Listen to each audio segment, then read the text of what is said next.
Crab, we need to go to another festival. I'm so disorientated and it's traumatic being here. I don't think I can do it for much longer. Can we please go to Boomtown next year? Okay. I'm begging on my hands and knees for some peace. Do you want to buy me a ticket, £300 worth of drinks and a parking pass then? You sound like a 40-year-old woman. Are you saving up for a mortgage? We have time to save up. Or actually, we could just volunteer. Volunteer? Oh, Crab, you are so smart. I know. And I'm incredibly poor. We all are. Are you looking to go to a festival for pennies? Well, let me introduce volunteering at festivals to you, but specifically with MyCause UK. If you don't know me, I'm Georgia. I've been a volunteer for Boomtown with MyCause UK for the last 2 years running. I've previously made a video detailing my first year experience, and I sort of go through the really boring but important details like the whole process, deposits, what work was like for me that year, which is probably more likely what you're going to get in that video. So I'd say if you really want some thorough information to start you off, that's the better video to check out. I also made a vlog about my experience this year at Boomtown, volunteering and actually enjoying the festival, so you can check that one out as well. This video, I'm going to be sort of talking about what I've learnt this year. Hey everyone, I wanted to continue the tradition of being outside whilst doing these videos. So I'm here, let's say I'm at Boomtown. Here, look at me. I'm at Boomtown. A quick recap, MyCause UK is an organisation where you can choose a charity of your choice to represent when you're volunteering for the festival. Your £250 deposit obviously covers the fact that you'll do all your shifts with the festival, and then afterwards you will automatically donate £20 of that to your chosen charity. So if anything, it is a £20 ticket, if you think of it that way, but you're also doing something good for charity. And if you want, you have the option to donate more of your deposit, but most people take it back and save it for next year. £250, I'm pretty sure, is the most expensive deposit for all the festivals they provide, including Boomtown. If you pay the £250 deposit, you can volunteer for any other festival they offer for completely no more charge. So it's a really good deal if you want to get multiple festivals done in a year. You'll be expected to be at Boomtown from the Tuesday to the following Monday, so that's a whole 6 days. However, you can apply for the early team where you can work from Monday to Monday, so 7 days, and that gives you a better chance of getting all your shifts out the way before the main festival, but I'll go into that later. You work 3 8-hour shifts spread across the entire festival, and there are no shifts past midnight. You will receive your shifts when you enter the festival, and you can change them, but management will give you advice on how to do that in the staff briefing. So our reputation as volunteers, there are many other volunteer companies on site, so what actually makes us different? We are the smiley faces and the people who welcome everyone, and we're just very friendly. That's our ethos. We're very friendly, we're very helpful. We just need to be down to earth, be all smiley, and help steward people into the right directions. Type of work we do on shifts. These are the roles I know about. I may have missed out something, but these are the ones I know that I've seen happen. So the most popular type of work you'll be doing is working on the gates. This is what the majority of volunteers get put to do. So these will be on East and West gates, opposite sides of the festival. Our staff camp is basically next to East Gate, so it's very easy, but West Gate is properly the other side of the festival. These are the two entrances for the punters.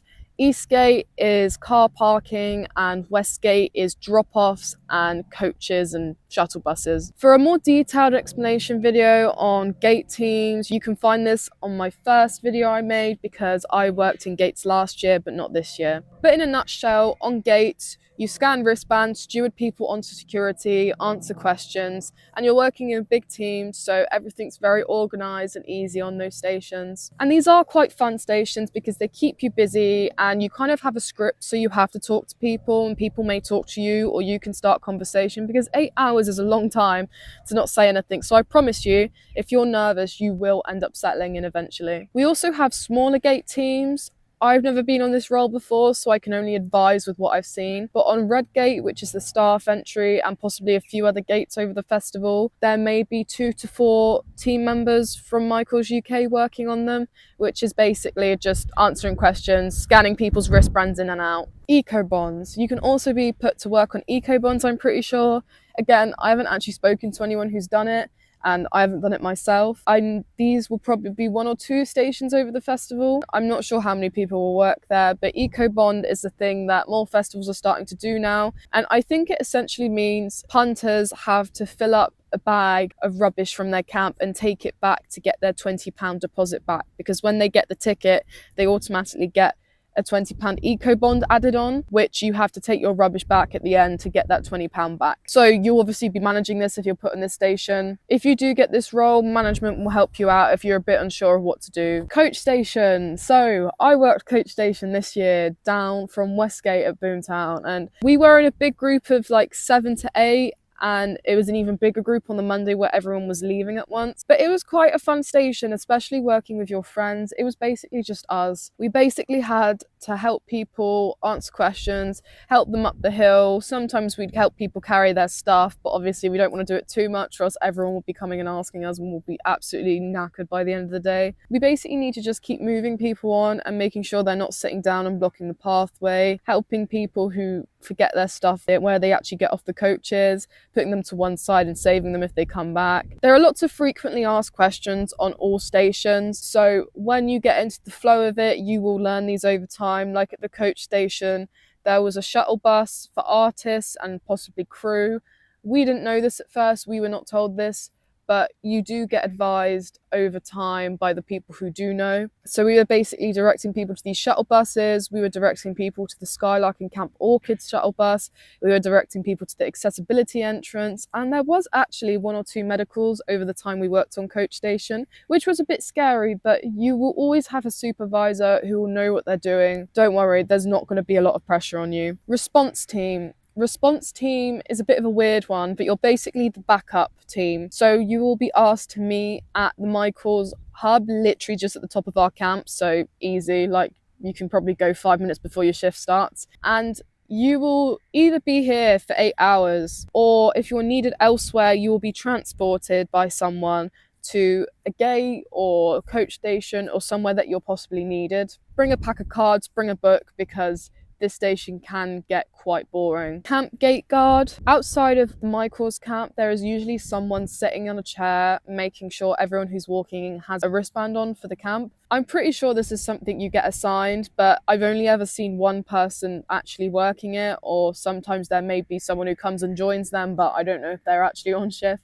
But this is probably the longest one I've heard of because you are on your own. So just make sure, again, bring a book, bring something to entertain yourself. Now I'm going to touch on the early shift team. So there are a few differences I know about this role, but obviously I've never done it myself, so I can't give that much advice. But as I said, you'll be staying 7 days from the Monday to the Monday. You'll probably start working on Tuesday when a lot of the volunteers arrive. So you may be on the smaller gates, you may be given different jobs to oppose the regular team. Hey, just had a thought as I was watching this back for the early shift team. I think the camp gate guard may be one of the roles you might be put on if you're on the early shift team. Again, not 100% sure. Also, when you do go to sign in as the regular shift team on the Tuesday, there are people who just look like normal volunteers and not management signing you in this little stand in the hub, and they'll give you your shifts. So basically you'll be checking IDs, looking at people's names and just giving people their shifts and giving them their high vis. So you might be asked to do that. I'm not 100% sure, but it was just a thought that I thought I'd add as something you may have to do. But I think this seems like quite a fun and easy job, and you get to talk to people and you get to welcome people, which, you know, is great. And you don't miss any of the festivals. So if I was going to do this again, then I think I might actually go for the early shift team. I know I said you have to stay from the Monday to the Monday, but if your shifts are done by, say, Friday, if you really wanted to, you could literally go home on the Saturday or the Sunday. So it's not always a guarantee that you have to stay till the Monday, but obviously that's when the festival ends. So just thought I'd add that as well. But yeah, hope that helps. But if this is your first time, if you want to do the early team, great, do it. They always appreciate it. but if you don't want to do too much, just go for the regular shift team. There's nothing wrong with it. But I'm pretty sure the perks with the early shift team is that your shifts will be the majority before the festival starts. I'm not sure if you don't get any shifts at all throughout the festival, but I'm pretty sure you will be able to enjoy more of the festival than, say, someone on the regular team would. You have higher chances. If you're interested in this, more information can be found on the MyCause website, or alternatively, if you have a question that's not on there, you can always email them. The MyCause team on email are lovely, and I found that they do reply to you pretty quickly. What is expected of you on shift? Obviously, there is a degree of professionalism you will need to have whilst working with us, but we're at a festival, for goodness sake, so have a bit of fun, smile, joke with people. But if there are any unhappy people, just go through it in a customer service situation, empathize, understand, and try and get a solution. Ask people around you, staff-wise, if you're unsure. The ideal volunteer will be bubbly and interactive, and it is okay if you're nervous to start with, because for the first 3 hours of my first shift ever working in MyCause, I think I was very shut down. But it is an overwhelming place, especially when, for me, I started when I was like 18. I felt like one of the youngest people there, so it was a bit scary talking to all these interesting types of people that, you know, it's completely different to Reading and Leeds. Yeah, it's okay to be nervous. We just need to be as helpful as we can and with a smile on our face whilst we do it. Locations you will be sent on shift. There are a couple of different locations you will be sent during your shift, these being mainly Westgate and Eastgate, but also smaller gates over the festival. Eco-Bond teams will be sent elsewhere. Obviously, I'm not sure of that, as you know. MyCause UK staff do not work in the arena at all, not that I've seen. It's mostly Oxfam volunteers and other organisations I've seen working down there, and they seem to have a lot heavier jobs than we do. And to be fair, when we do get off shift as MCU staff, get to appreciate the music more because we haven't been in it all day. So I think it's a good thing. And I'm pretty sure different organisations do work past midnight. So I think it's such a blessing that MyCause UK offer that we have no past midnight shifts. Shift patterns. So our shift patterns are pretty simple. Most shift patterns I've seen are like this. So 7:30 till 3:30, 8 a.m. till 4 p.m, 9 a.m. till 5, and then 3 o'clock till 11 p.m, and 4 o'clock till 12 a.m. There may be another 4:30 until midnight or 3:30 till 11:32, but I've personally never been assigned them, but those are the general sort of schedules that I've seen people have. Eco-Bonds and smaller gates may have completely different shifts starting in the middle of the day. I have no idea, but because we're mainly on gates and gates open at around 9 to 10 a.m, I think those are roughly planned out from when the gates open and when they close. As said, if you have an issue with your shifts and you want to change your shifts, you will have the opportunity to do this in the staff briefing on the Tuesday. But please be aware, if you want to change one of your shifts, that's not possible. You will have to change all of your shifts. So if you're working with friends, a big group of friends, this might be a problem. So you've kind of just got to figure it out when you're there. Getting to the festival. Staff who are driving in live-in vehicles as well as cars will enter through Redgate, where you will be issued a parking pass when you arrive. To get this, you will need to show your accreditation to parking, which you should have been sent in an email a week prior to the festival. Normal vehicles will park in the car park situated in Redgate, and live-in vehicles will be directed through another gate to get to the correct camp.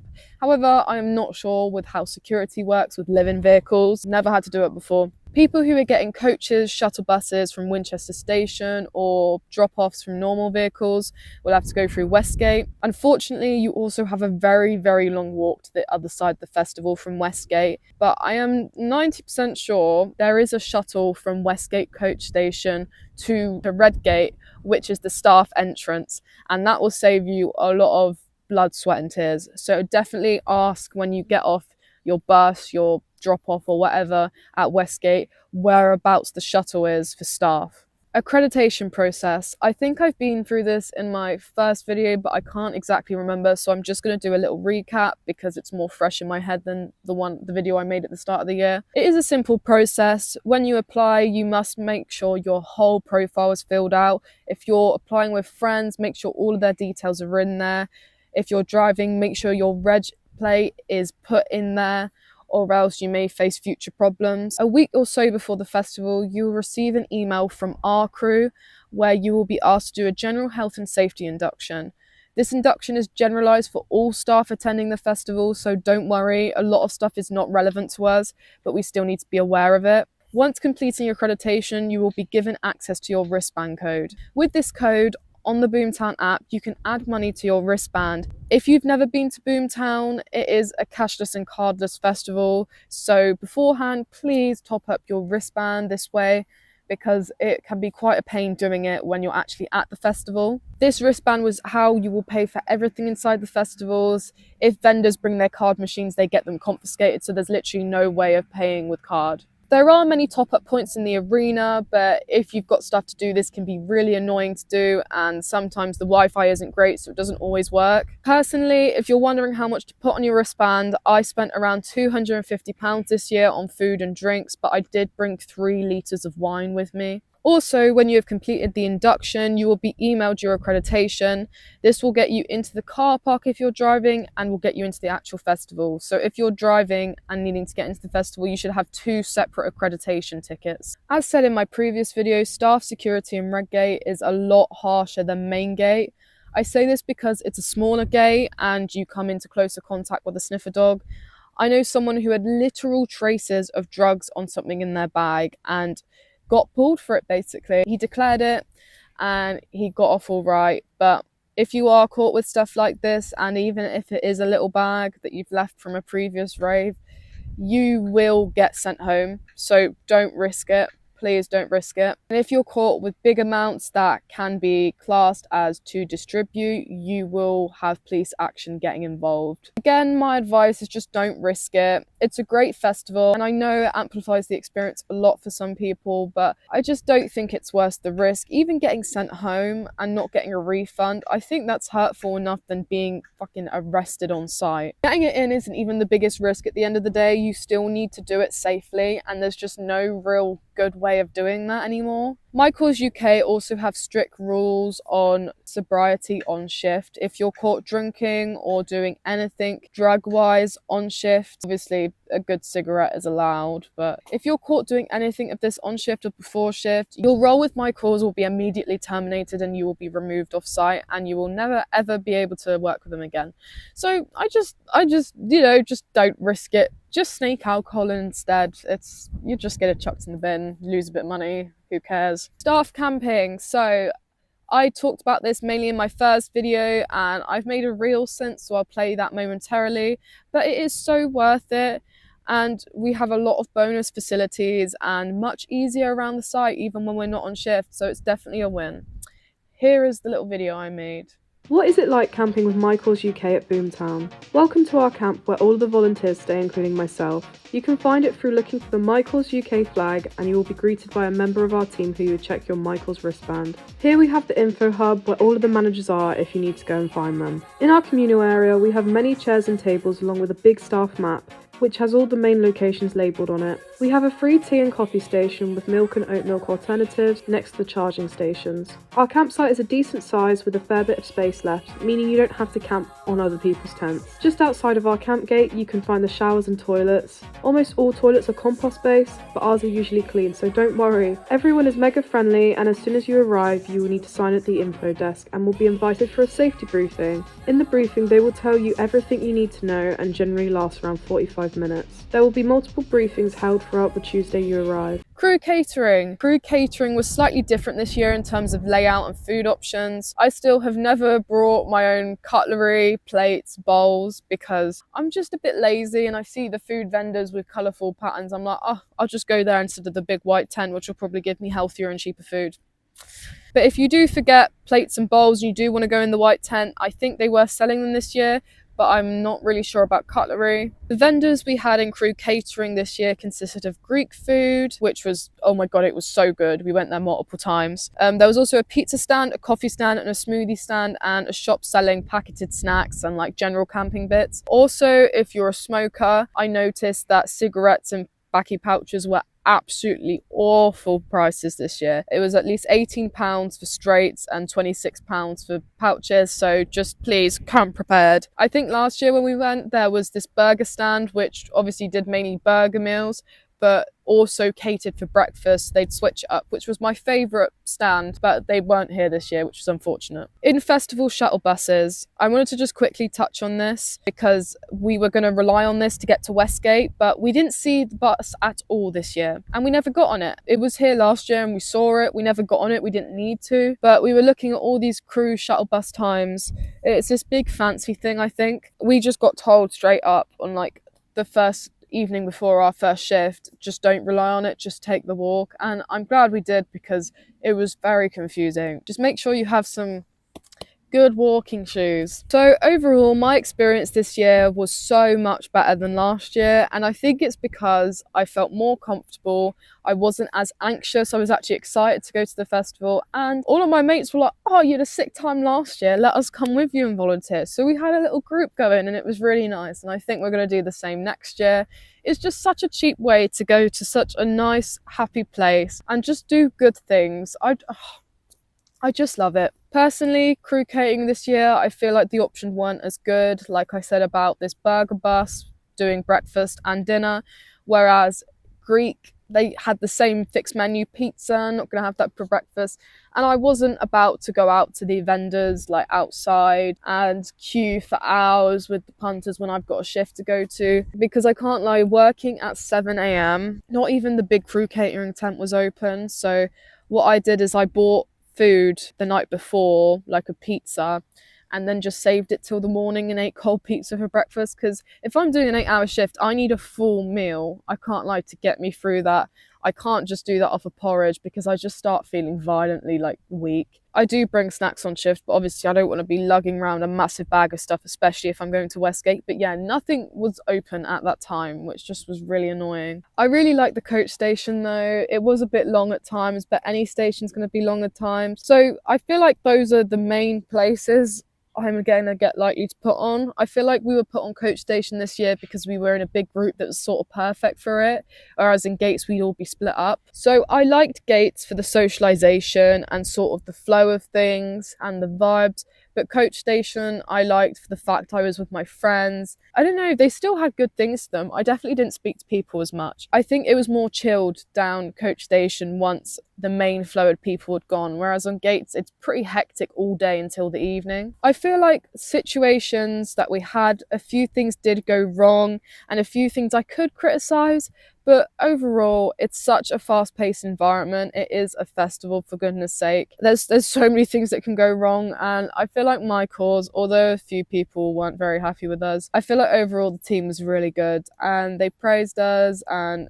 it's just a great community, to be honest. I've never heard, seen or felt any real negative vibes from anyone there, so it's good. Things do go wrong, but it's expected to. All I know is that it isn't the easiest thing in the world. After all, you are essentially working at a festival, which means you may get yourself into some strange situations. But everyone I've spoken to have really enjoyed it. It's a valuable experience and it's one you can put on your CV too. The fact you get a free festival ticket, or for £20 technically, is amazing, and it makes the experience so worth it. I was in a really tough place last year in 2023, and applying to this opportunity was something that really did scare me and I was unsure about, but I was really in that place where I was so low and I did kind of need to just boot myself out my comfort zone. It was so exhilarating once I did it, although the whole experience last year wasn't exactly fun and I was quite nervous and a bit scared at some points. I came home going, oh my God, I did it. What an incredible place. I want to go back and enjoy it more.